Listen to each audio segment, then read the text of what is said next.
Comments from the Peanut Gallery. Hey, everybody, we're live.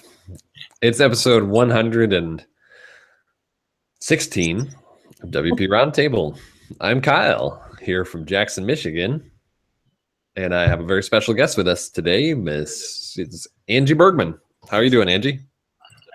Good. How are you doing? All right. It's pretty exciting to finally have you here on the show. I've wanted to talk with you for a long time here because I think there's a lot of interesting things that you can share with our audience. And we're going to get into that here real quick. So first off, let's cover our quick picks of the week real fast before we learn all about Angie and her background. My quick pick is a great blog post I just read from Help Scout. And last week we had Kevin Scarrett on the show talking all about branding and the process for branding and concepts like brand mindshare and the difference between branding and the brand and identity and some interesting stuff. And it was a great discussion. And shortly after that, I read this great post from Help Scout, which is a company that just excels when it comes to blogging, all about the evolution of their brand. They break down the specifics, everything down to sketches and original drawings from the early iterations of their brand years ago, through all the evolutions that they've gone through to come up with what they have today, which is pretty cool. Yeah. So very, very cool. I'll share a link to this blog post on the page, but yeah, helpscout.net, their blog titled Brand Evolution. Great stuff. Angie, do you have something to share? I do, actually. And mine for today is actually a post that was today. It's at Web Savvy Marketing. Rebecca Gill posted about something near and dear to my heart, which is the Google Keywords Keyword Planner and the recent issues and changes that Google did to it, to where it's basically unusable for people at this point. You used to be able to do a lot of keyword research there. You didn't just have to use it for AdWords. And they don't give you sufficient data anymore. So she kind of goes over, what happened and what some alternatives are for that. And I think it's a really good resource for anybody in content writing. Awesome. Pretty good resource. And thank you for sharing, Angie. So now that we've shared some interesting things for people to read, let's talk a little bit about Mrs. Angie Bergman. So Angie, before you got involved in WordPress and doing all the fun, exciting things that you're doing these days, let's take a little bit of a step back and talk about some of the things that you wanted to do with your career. Take us to the early days before you really got things going. What is it? Before college, before anything else, you said, I'm Angie Bergman and I'm going to go out and I'm going to do something. What was that? Growing up, I always thought I was going to be an architect. I come from a long line of architects and engineers. Turns out that you have to have pretty good math skills for that, though. So not the best career path for me. All right. But that was always kind of my thing, and that's everybody around me said the same thing. Everybody's an architect or an engineer. You should be an architect. That's what we do. And it just didn't work out for me. It didn't work out. How far did you get? I never got far. I never actually went to school for it. I knew, as soon as I hit high school, that it was kind of unrealistic, given the type of math and stuff and how much I struggled with it, that it just wasn't kind of going to be possible, even though everybody around me was like, oh, no, you can totally do it. Was this a big disappointment, a disappointing revelation to you, or did you come to terms with it pretty well? I came to terms with it pretty well. I had a really awkward like high school period. So it was pretty easy for me to get over it because I was a little busy partying and stuff. So, you know, Yeah. I was okay with that. Priorities are Yeah. important, and so you transitioned. You came up with new ambitions to shoot for and new goals to achieve because the old path wasn't suited for you. How'd that Yeah. go? I'd say pretty well at this point. I like to tell people like I got a computer. We got our first home computer in like 2000, and dial up AOL, get online. I'm like, websites are really, really cool. I'm gonna figure out how to do that. So I started reading at like Lissa Explains It All HTML site and all of these like online resources, and reading like, well, how do you register a domain name and what is hosting and why is that important, and basically taught myself like how to make websites. That's so interesting that just in the early days you were fascinated enough to want to get your hands dirty and try and figure it out yourself. So you had this kind of technical inclination, at least. Yeah. That's pretty cool. It's pretty cool. So did you pursue that professionally? Not for a number of years, actually. I worked retail for a really long time.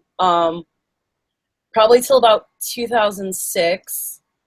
And then with the advent of like social media and Twitter and stuff, I got really into social media. So like MySpace, Twitter, had several friends on Twitter, and they were like, I had a friend that worked at an ad agency in Akron that did SEO and PPC, and they were like, you know how to do the website stuff. You're really good with social media. We could really use an intern kind of with your skill set. Would you be interested in being an intern for us? And I was like, yeah, like that would be awesome.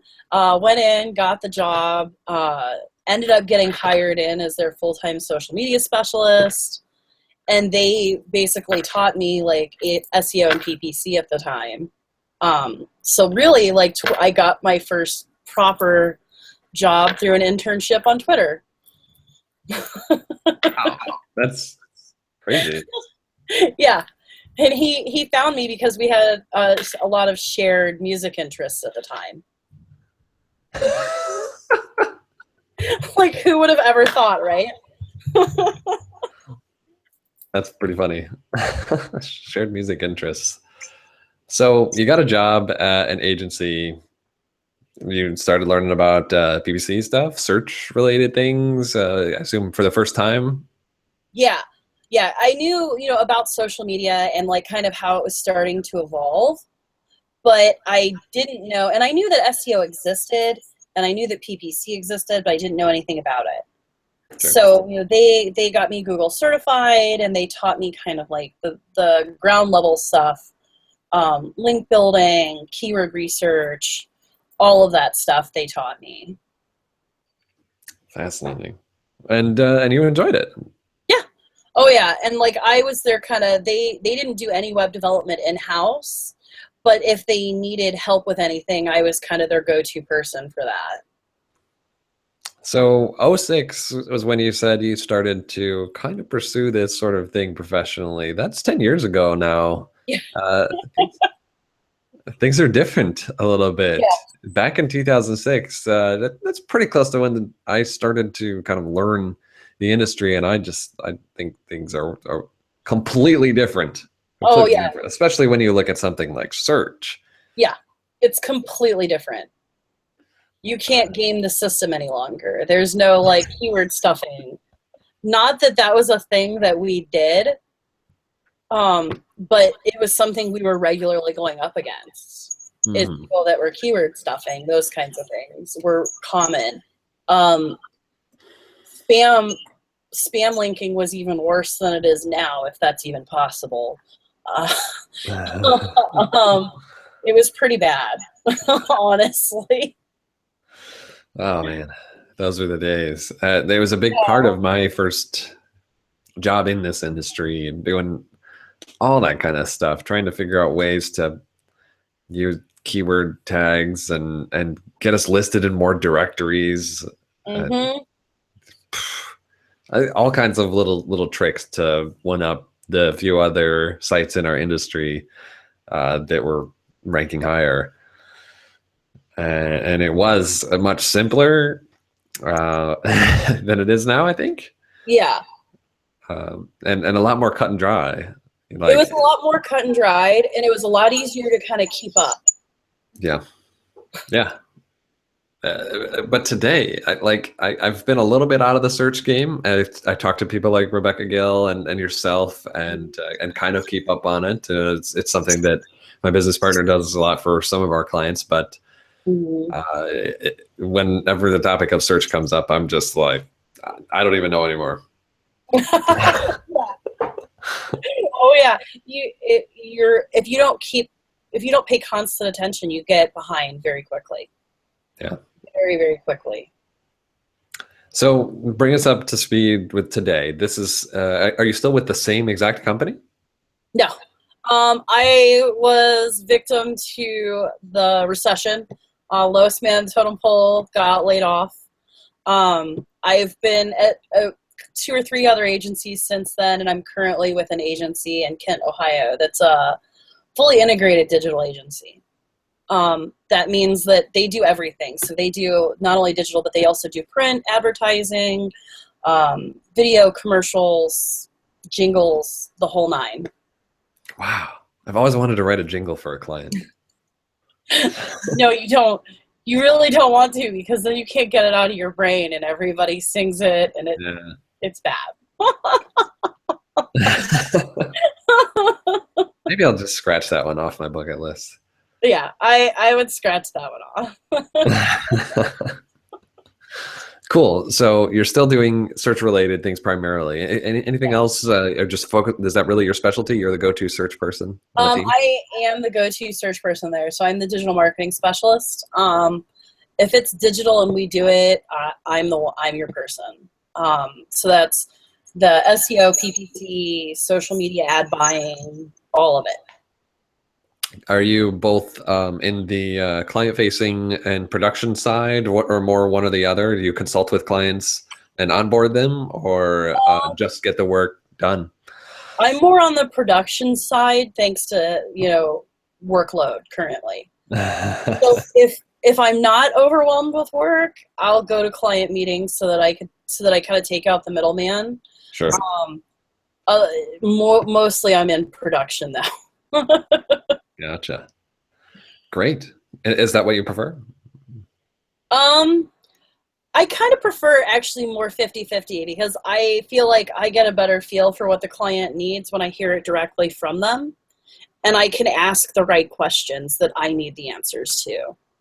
I think that's an interesting point and worthy of maybe some discussion, because I've had the same thing expressed to me by a couple other people in the industry, where there is kind of this disconnect between maybe the sales team onboarding customers and describing what they're going to get out of search related services, and then the production team actually implementing that work. And sometimes the client loses, or someone loses in the mix. So maybe talk about what some of those struggles look like, or have looked like in the past. So some of the biggest struggles with that I have really is that, say, as a digital marketing specialist, I am held accountable for their results. So if they're not converting at the level that they think they should be, or that even I think they should be, at the end of the day, that's my problem to figure out. Nice. One of the big disconnects that I end up with on that side is that the client believes they know who their customer is. Reality, however, is that they don't understand who their converting customer is. They think that they want the guy who's in an emergency, not say a guy who's at like the design phase for their product. When reality is, it's a lot easier for me to start filling your funnel with design guys than it is to try to get that emergency guy. Because with the emergency guy, you have to cast a really wide net, and you're going to have to sift through a lot of really bad leads. Whereas if I go for the design guy, he's going to be a guarantee. He's going to close 6 months from now, but he's a good quality lead for you. And if I start filling your funnel with those sorts of leads, it'll be great. But a lot of clients think they want that like emergency guy right now. I see. Is this how you communicate to customers? I think I'm following you, the difference between an emergency or a design guy, but maybe you could illustrate it with an example. So a client that I deal with does custom hinges. And like you can go to Lowe's and buy a non-custom hinge for a door. So it's a really huge market just for hinges, period. They make them for, say, like ATM machines. So they need guys that, and they said that a lot of the problems they run into is that they're looking at engineers that don't understand that they need a custom product until they get to a certain phase in the design. Mm-hmm. And typically what I see is they get guys that are really early in their design phase, realize that they need their services and that they're going to have to go custom. Instead, they think the focus should be on guys that are like, oh my God, we're about to go to production, and suddenly what we thought was going to work isn't going to work. Sure. Okay. The problem that comes in with those emergency guys is that you also get Joe who needs a single hinge for his door. Okay. Sure. And those are valuable leads for them. Right. Perhaps maybe a slightly less informed customer. Exactly. Which comes with its own dangers. Exactly. And a less valuable overall, because the return on investment isn't there for that. Right. So yeah, that's an interesting distinction. A lot of it gets lost in that translation of profiling who their customer really is. Mm. When you're in your industry, I think you can kind of forget who your customers might be, because you're so focused on who you think they are. You're not necessarily looking at the greater picture of who they really are. Fascinating. Some discussions that I've had with search-related experts, if you will, Mm-hmm. have educated me a little bit. And one concept that kind of relates to what you're discussing is, and always comes up, I think, when expressing to our clients who they should be targeting, and especially in that early stage of determining, like, what are our keywords? Yeah. And so the fact that keywords and search is actually an iterative process for many users who maybe start with short, broad queries and run multiple queries, each one successively getting a little bit more specific as the user becomes more informed, learns the topic, and there's a certain point in that series of queries where you say, this is our keyword. This is the one where he's ready to convert. Yep. Is that a process that you maybe walk through with customers? Is that something that, and are there tricks that you have used in those conversations to inform customers of what, of how they need to look at the process this way? Yeah, you get a lot of guys that are like, well, I run this tire shop and I want to rank for tires. Right. For some background, and this gets worse here specifically with this specific one, because I'm in Akron. So Goodyear is headquartered here. If you want to rank for tires, it's not going to happen. Unless you have Goodyear money, it's not going to happen.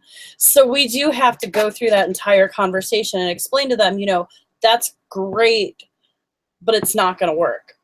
And I tell them specifically, it's not going to work because you don't have Goodyear money. What we can do is figure out the search queries that are going to be, like you said, the long tail, and it's going to be where they're further in the conversion cycle and they're ready to buy.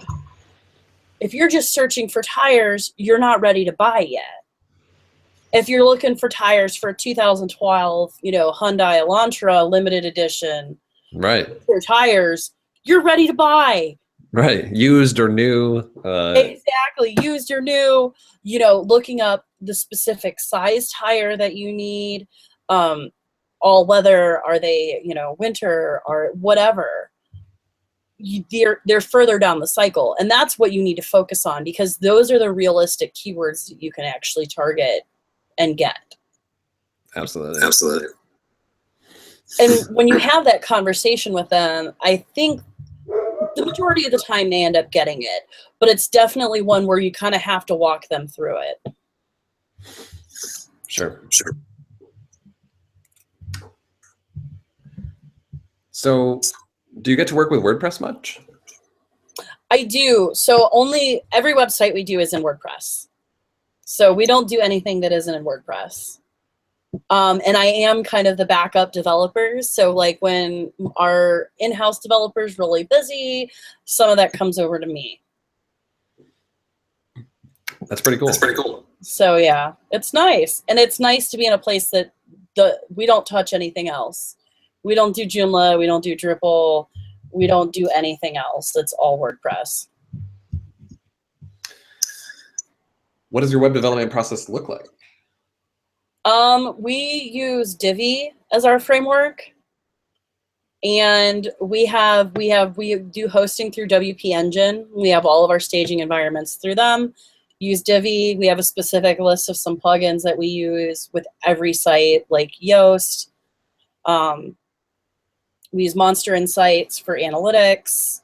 Like we use Bloom or a couple of other different plugins depending on what they need for their email opt-ins. But we try to keep the plugin numbers down unless they really need them, because it's just more things to go wrong over time. But we use Slack as our internal communication tool. So if a site that's been pushed live is in a development cycle for some reason and is in staging again, we have a notification in that customer's channel that says that they're in staging. Do you have channels for your customers? Yes. Yeah, so, and it's for internal discussions for our different customers' projects. So we keep all of the information related to that customer specifically in their channel. That's pretty cool. Yeah, it's been a really, at first I was kind of like, we're gonna what? But it really does make sense, because if I know the client, I'm like, oh, I need to go back and find that discussion that we had about XYZ. I'm not sifting through a ton of messages. I can just go to that client's channel and find it. Sure. So is there a specialty? I mean, is there a certain customer profile that the company you work with focuses on? We do a lot of schools, actually, and just cities is another one. But we're pretty open. We're a sister company to a larger publishing company. So we're an ad agency inside of a newspaper. So we get a lot of small business clients that way from the newspaper side. Okay. Cool. So they pretty much run the gamut. We have all the way from clients that we just do a little bit of retargeting or a few ads for every once in a while, all the way up to agency of record. Wow. Okay. So I've known you for a little while, and you have also in the past and still do now do a little bit of freelance work on the side sometimes, and you have been considering even doing more in the future, as I understand it. What sort of things are really kind of like your specialty and that you like doing independently? I really like doing nonprofit work. So I do a lot of marketing and branding and search engine and WordPress stuff for nonprofits.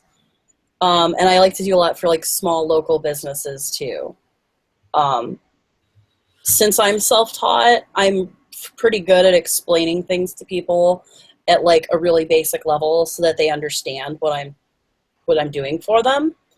And I find that like small clients really like that because I think they're sometimes intimidated by larger agencies because, you know, they can't necessarily afford them.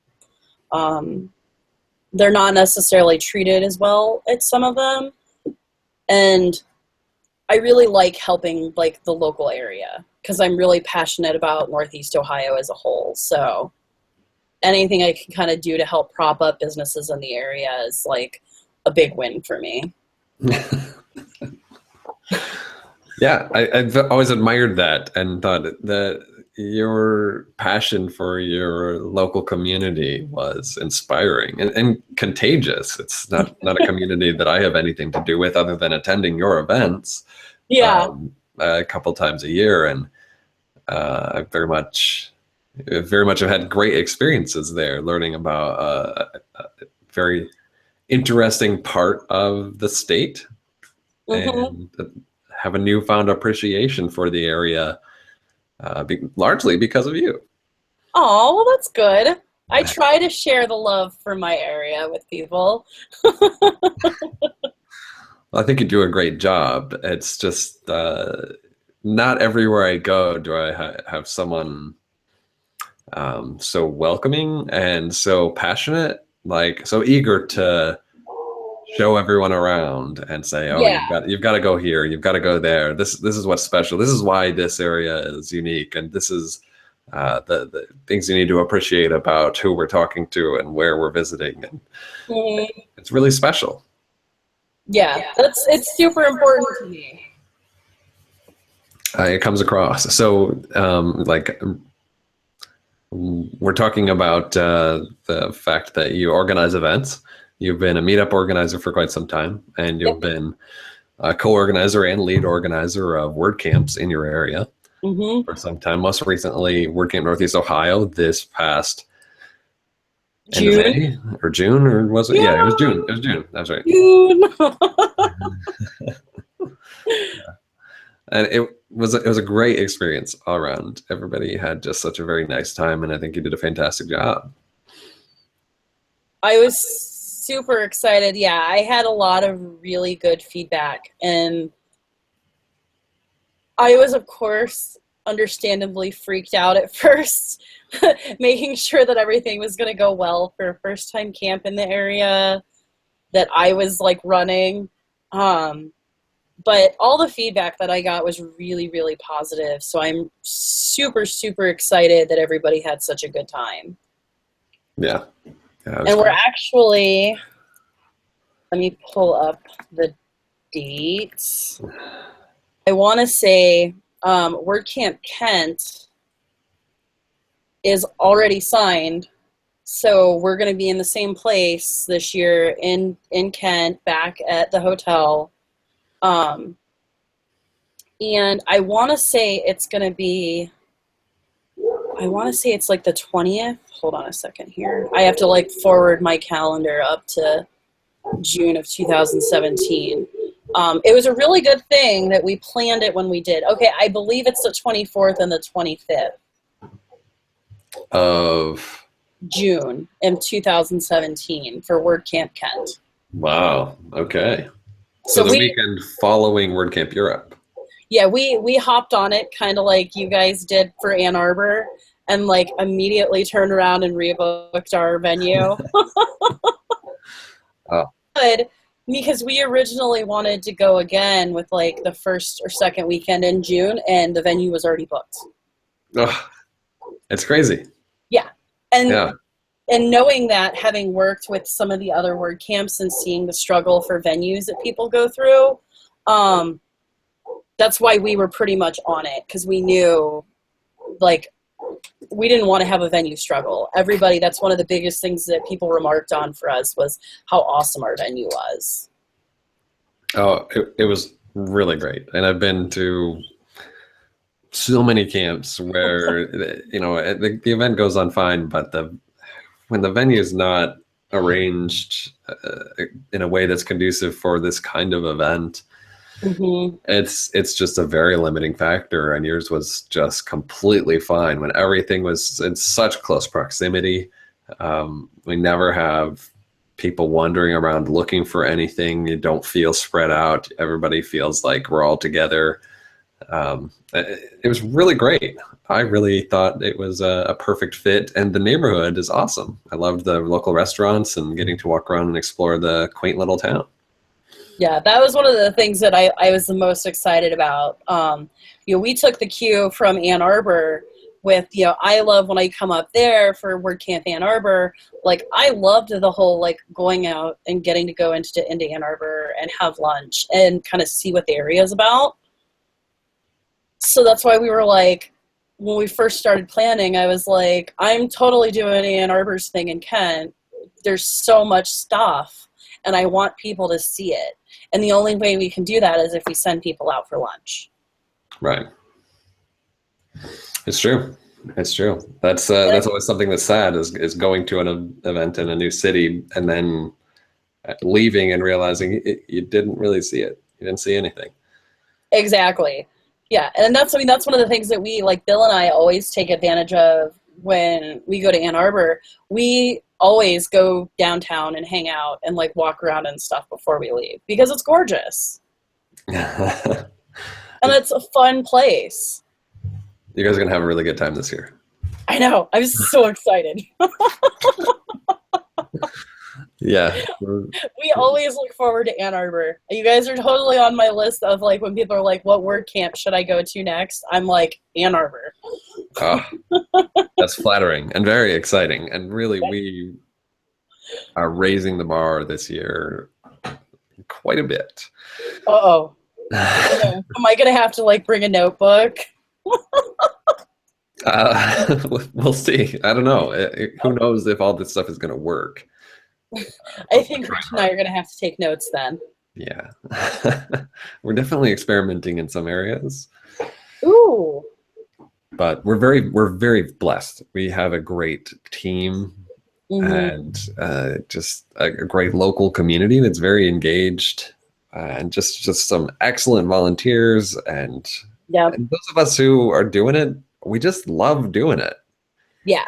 And I think that some of our past success, if you will, like ability to have a problem-free event that sells out and has a long waiting list and has mostly favorable reviews, has resulted in us kind of, being able to do whatever we want. In terms of being accountable for things, Central is very hands-off. Like, you guys are fine. We're going to go help the camps that actually need help. Yeah. That kind of thing. We're kind of in that same situation. It's Rich and I. I led this year. He's leading next year. Everything's pretty much set in stone. We kind of know what we're doing. A lot of things are on autopilot, which gives us that flexibility to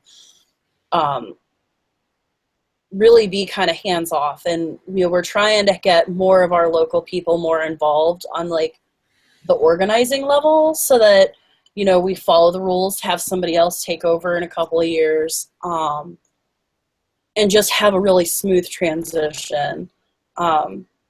And I see that happening because we had a lot of volunteers this year, and that's one of the biggest reasons why things went as well as they did. Yeah that's great. So a question that I've been asked, and I'm sure maybe you've been asked in some form or another, why do you do this? Why do you organize these events? It's a tremendous amount of work. You don't get anything very tangible out of it, but you're doing it year after year. Yeah. Why? For the community. I have so many friends that I wouldn't have if it wasn't for WordPress, that I want to pass that value on to other people so that they can get it too. I wouldn't know you if I didn't go to WordCamps. I wouldn't know Rich. I wouldn't know Brian or any of the guys from, like, the Dayton WordCamp or Melinda at the Pittsburgh WordCamp and Terry. There's so many people that I know and care about because of WordPress and WordCamps. And it's kind of like I get to go see my friends when I go to WordCamps now. You know, I get to meet new people.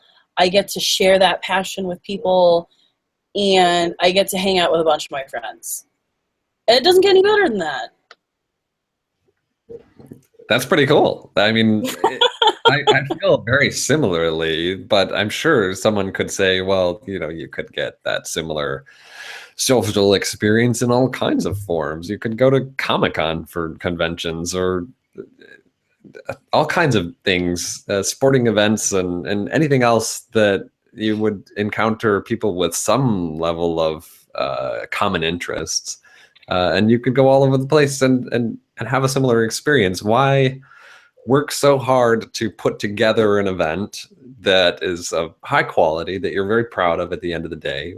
Why work so hard, volunteer so much time for something that is essentially, you know, a tech conference to benefit other professionals, and get so little tangible in return other than, you know, this social gratification, which is significant? Mm. Well, I mean, I wouldn't have my job without WordPress.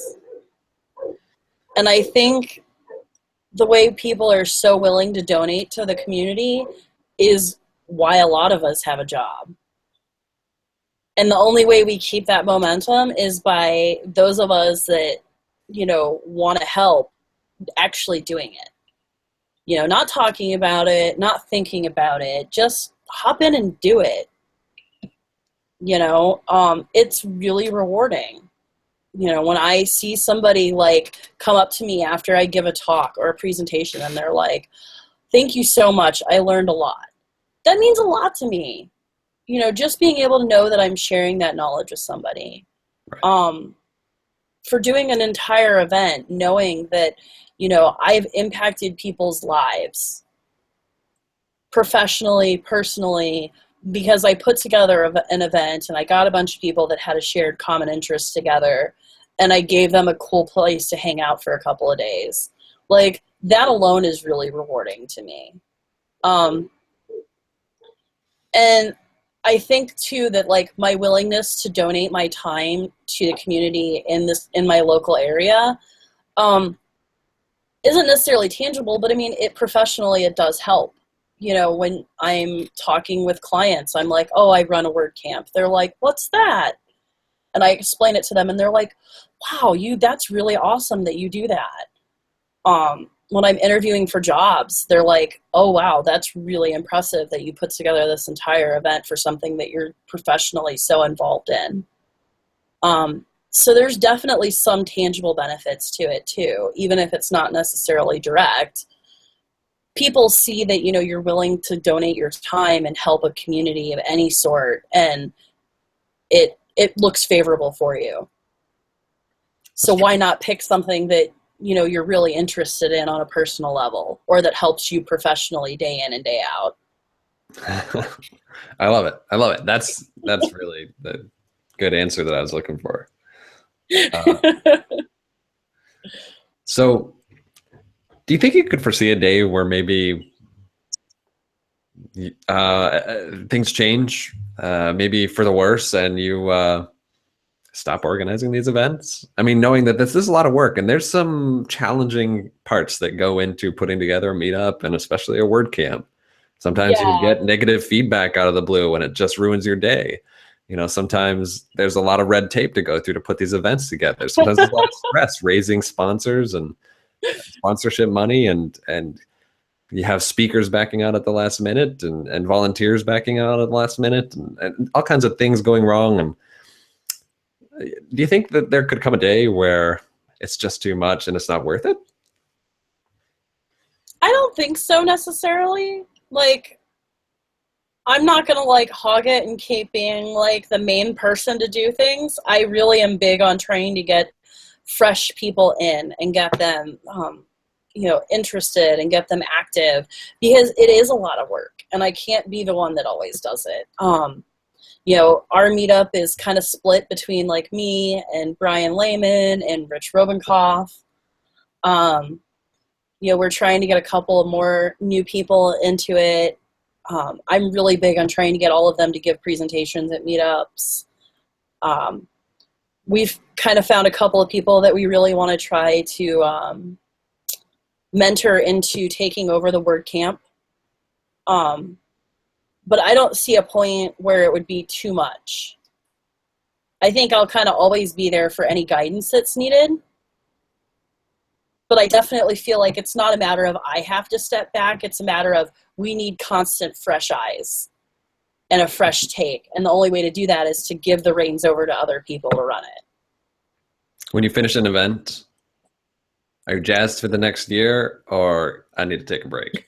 Oh, I totally need to take a break. No, it depends. Like, I always laugh when I'm at a camp and I tell people, and like, oh, what about next year? And like, day of, I'm like, there isn't going to be a next year. And then not even the next day, like that night, I'm already like, the wheels are turning.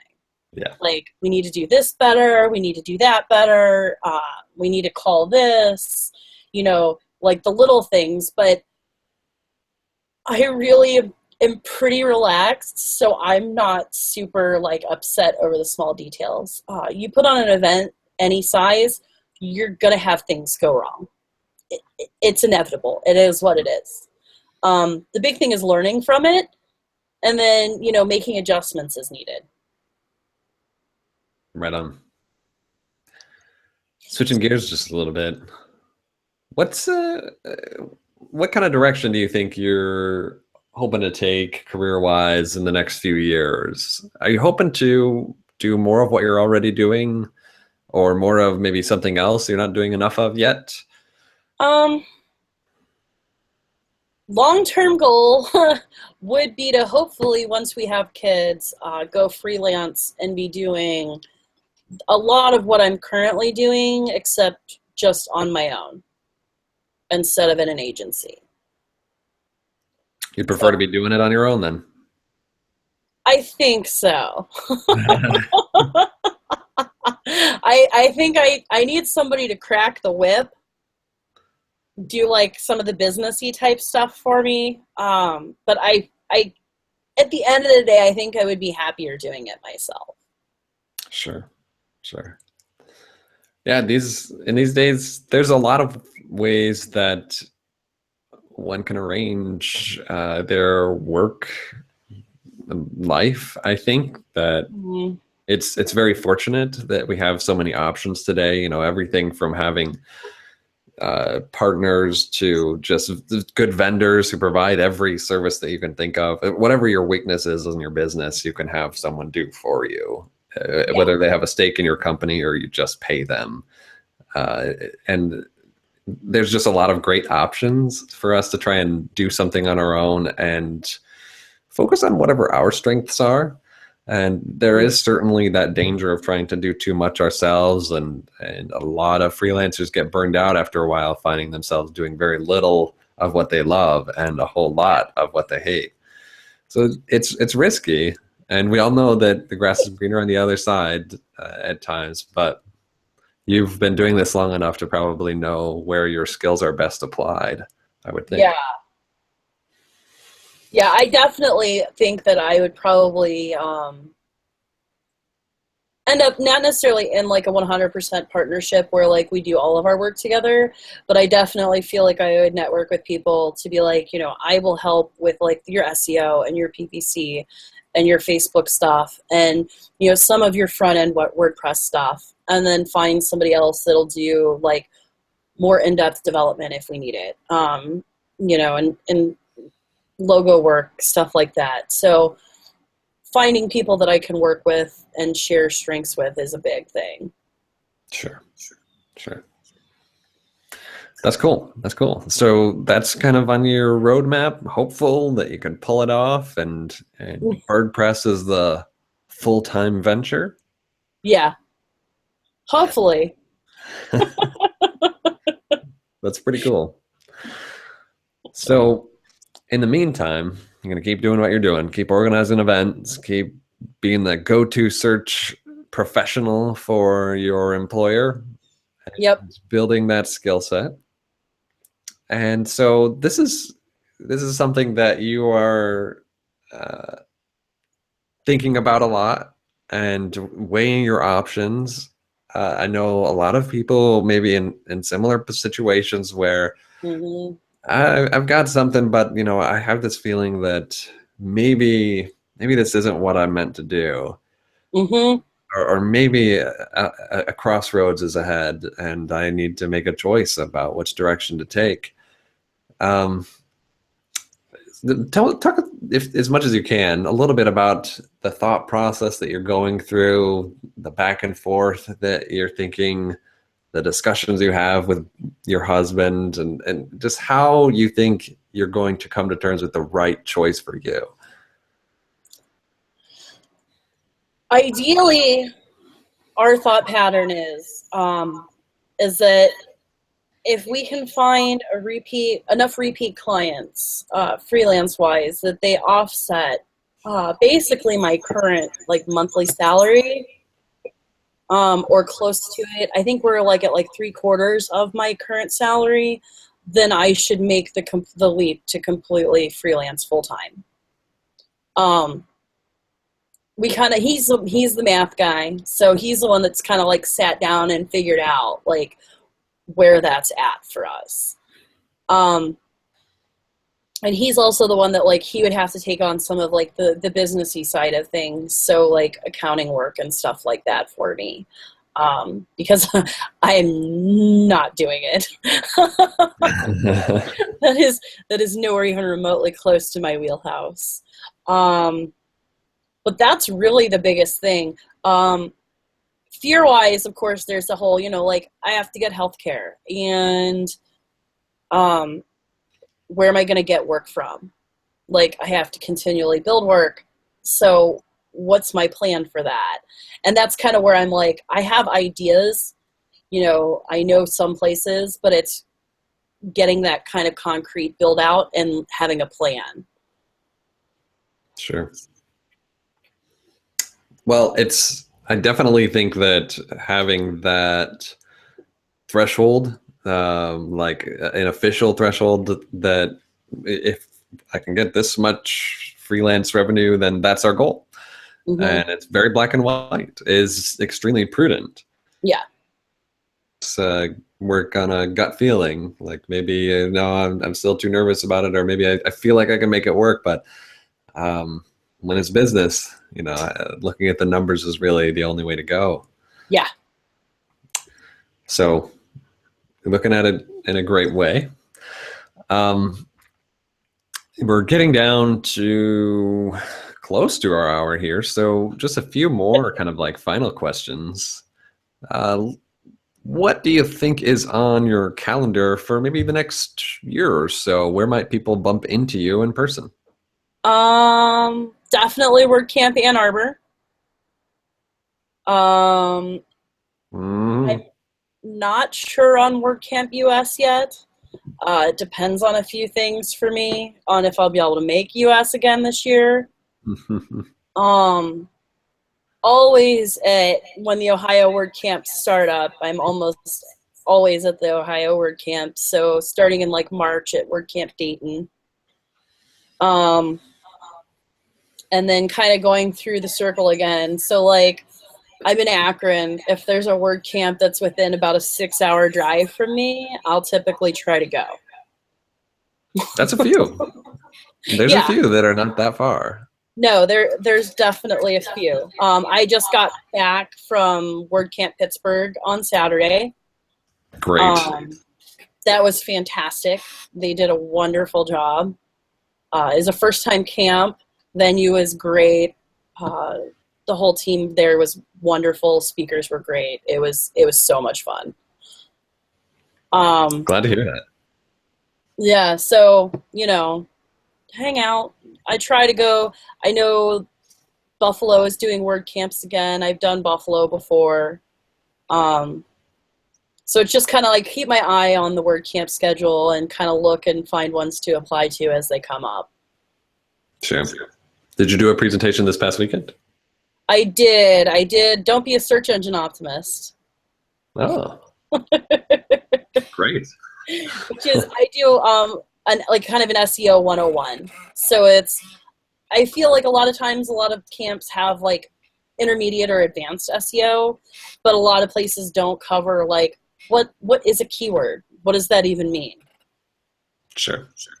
Like I've heard of this SEO thing that I'm supposed to do, but I don't know why I'm supposed to even do it. And this guy says that for $100, he's going to get me on top of Google.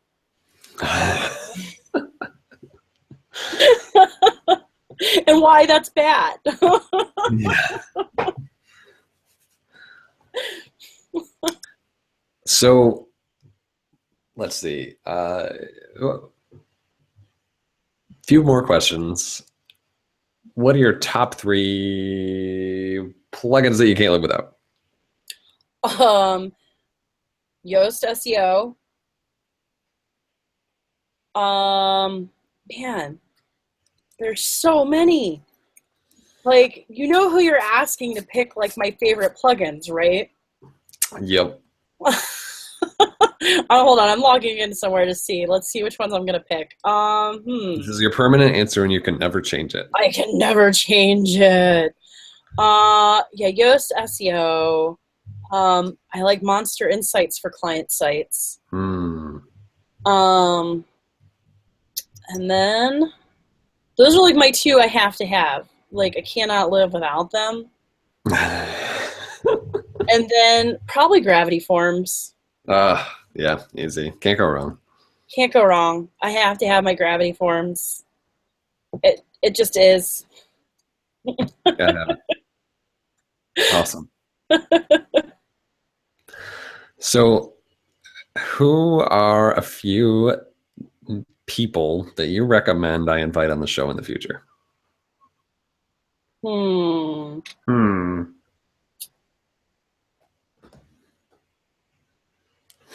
I'm trying to think. Like my mind just went. You can do this. Just focus. I can focus. Focus. Well, I'm trying to think of people that I know that you haven't had on the show yet. We have had, as of 2 episodes ago, over 100 guests. I know. I think you should have Rich. We should have Rich. I'm sorry, Rich who? Robenkopf. Rich who? Who? Rich was an active member of this show for months at a time. I know, but you should have him come back now. Now that he's like actually like gotten up and talked and given some talks and yeah, he's like the Dr. Phil of WordPress now or he's something. Like the man now. And you know, it's my fault. Look what you did. This is what happens when people join your meetup and you're like, everybody should give a talk. And you encourage them. You see what I encouraged? I see it. I see it.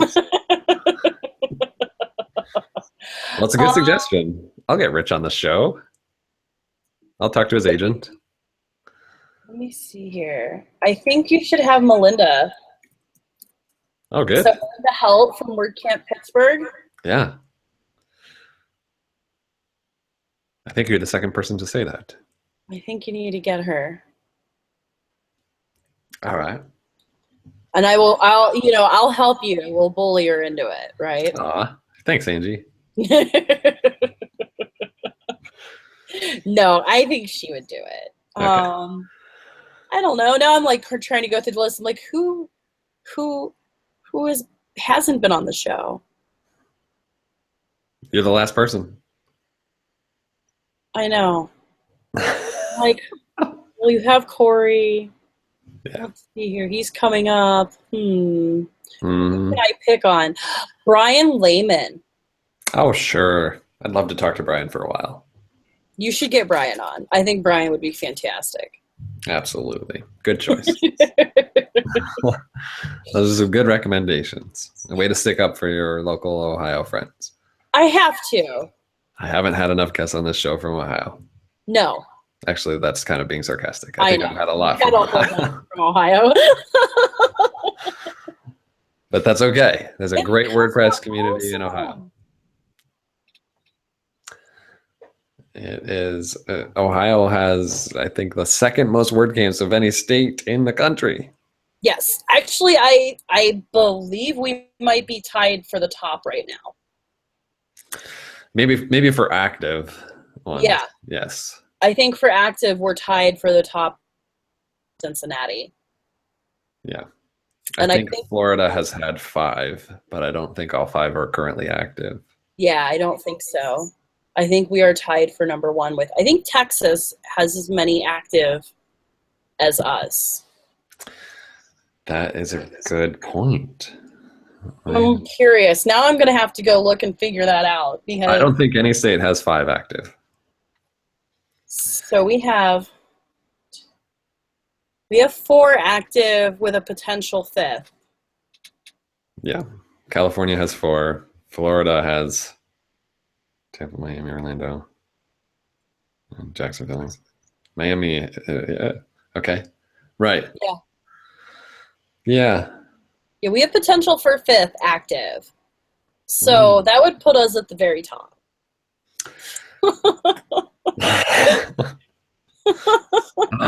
It's not fair. I know.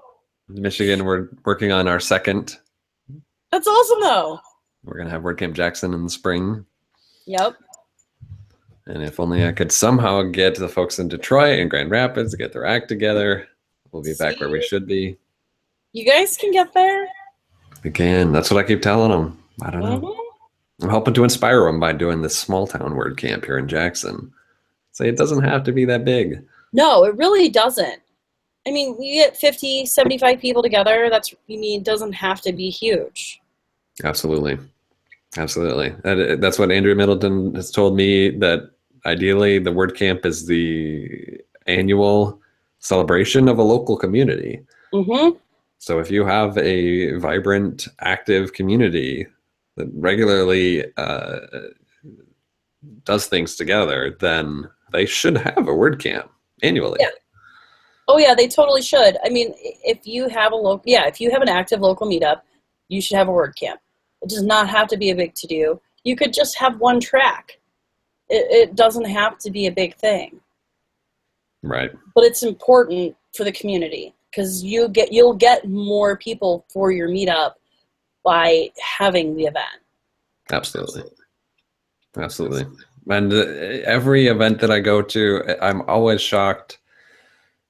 Even this year, 2016, looking at an audience in the opening remarks, asking how many people are here for their first WordCamp. Yep. And I'm just baffled that it seems like 75% of the hands go up. Every time. Like they did that at Pittsburgh this weekend. You know, how many people is this their first WordCamp? How many people is this their first WordCamp and they've never been to the meetup? That's almost so depressing many people. to me. Yes, so many people. So many. And this is their gateway. And this is their introduction to the meetup and to other WordCamps that they might be interested in driving to. Exactly. And I mean, the smaller local WordCamps all feed into each other too. You know, like the Michigan guys, you guys always come down to Ohio for WordCamps. Right.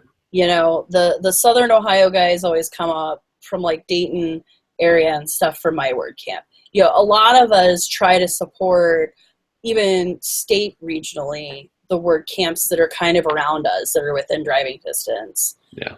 So, you know, you have that support. You just have to reach out and talk to us. Right. You know, we'll help you, we'll give you tips, we'll apply to speak, you know, we'll come down and help. Or come up and help, whichever way. Right. Or over. Yeah, or over, you know, but we're here. Like, that's kind of the big thing. Like the people that are doing Cincinnati talked to like me and a few the organizers for WordCamp Dayton at WordCamp Dayton. And they were asking us for some tips and ideas and stuff. So, you know, we're all here and more than willing to share. Perfect. On that note, Angie, I think it's about time we wrapped up. It's been about an hour of discussion. So if you would like to have kind of some closing thoughts, if there's anything that you want to pass along that you think is important for people to know, anything in particular you want to pitch or encourage people to take action on, or just in general, how you would like people to reach out to you. Get involved with your local WordPress community. That's huge. It really does help, both like personally and professionally, in innumerable ways. It really does help. So I'm a big believer in everybody has something they can share. If you can create a post in WordPress, you know more than somebody else, and you can teach somebody else how to do that. So, get involved with your meetup, go to WordCamps, get on the forums, get on Twitter, hang out with us, whatever, but get involved, because it'll help. Absolutely. And if you want to harass me, you can find me on Twitter at Radkitten. Radkitten. Thank you, Angie. It's been a wonderful discussion. I always enjoy getting to talk with you. I look forward to hanging out with you in just a mere 3.5 weeks. Yes! Very excited about that. I cannot wait. And I know your presentation is going to deliver incredible value to our audience here. And we're going to have just a fantastic time. Yes. We built in lots of non-structured time into our schedules, so you're going to have, I think, a fun experience. Awesome. All right.